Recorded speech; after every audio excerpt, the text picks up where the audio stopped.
So in this video, we're going to have a look at how to sort our data. So let's have a look at our iris data that we've got loaded in. Let's print that out. And you can see on the sepal length here that they're they are just in a random order. So what we're going to do is we're going to sort so we have our sepal length in the correct order, but in such a fashion that we keep all these values together so it stays with the correct sepal width, petal length, petal width and species value. And we can check this by keeping an eye on these row numbers here. So this bit isn't part of the data set, this bit is. You get the same if you print out the header.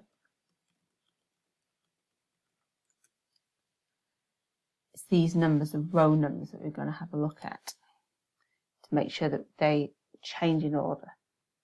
And this means that we're keeping all of our data together. So if you just do iris data dot sort values, sort underscore values, and then what we want to sort on sepal length. Again, you have to match that exactly, as indeed you have to match the variable name. And you can see that now our sepal length goes up in values and our row numbers no longer go 0 to 149. They're all over the place.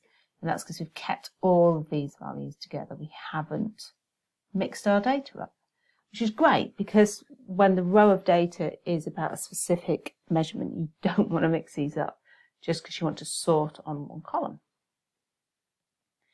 You have options here. This is going from low to high.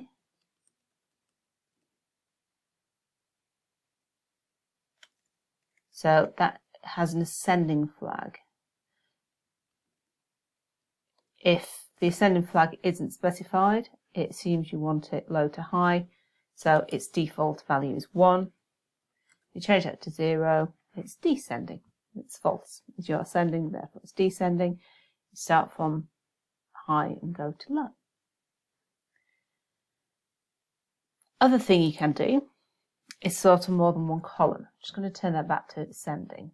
So we can see here that our sepal lengths are now nicely measured up.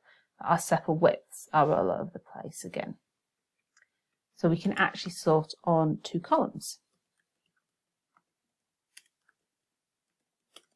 Same command, sort values, round brackets to open. Now, if you have more than one term, it goes into a list, so you need the square brackets. The name of the first one we're going to sort with. So that's going to sort our values with sepal length in ascending order.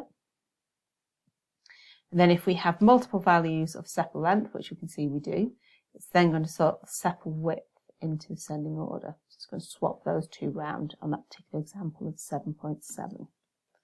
So then add in sepal dot width. And if we run that, it's going to print it out for us. And indeed, this is the same, but these are now ordered in numerical value.